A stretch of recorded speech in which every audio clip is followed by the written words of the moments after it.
President Bongbong Marcos wants PhilHealth services unhampered. Marcos ordered the health department to ensure the continued services of the state health insurer.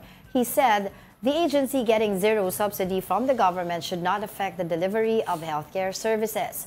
PhilHealth has assured the public that its current funds are sufficient to maintain or even expand its services. So, no impact supposedly Dapat on daw, zero subsidy. Oo. Pero, so, kaya nga, di ba, ginawa, may nakausap din tayo mga taga PhilHealth dito the last time.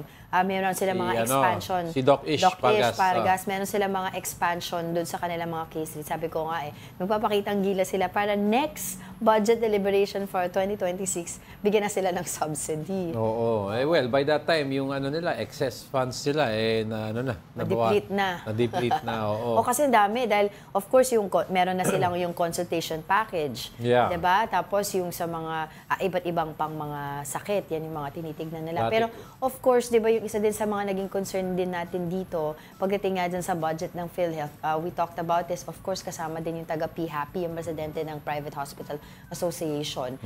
Sinasabi nga nila na marami pa, billions pa yung pinag-uusapan natin na na utang pa ng PhilHealth since the pandemic. Yeah. So sila, on the other backlog hand, nila. diba, yung kasi mga private hospitals to, walang subsidy to from the government. Sinasabi nila na kapag hindi nabigyan ng government ng ng remedy, 'di ba, yung pagtaas ng presyo ng mga equipment, etc., ng mga gamot, sabi na wala silang choice but to increase their operating expenses, which is increase their charging fees. Yes, charging fees. Yung operating expenses nila will have to be cut. Yes, that's baliktad. Meaning that they have to possibly lay off people, deplete several departments, magkakaroon na lang sila ng mga special, and it will help specialty. It will help if PhilHealth will pay them. Diba? Okay. Sa ilang taon na yun, from 2020 until now, hindi pa sila nababayaran. Partida, wala kang boses niya. Bakit? Diretso ang salita.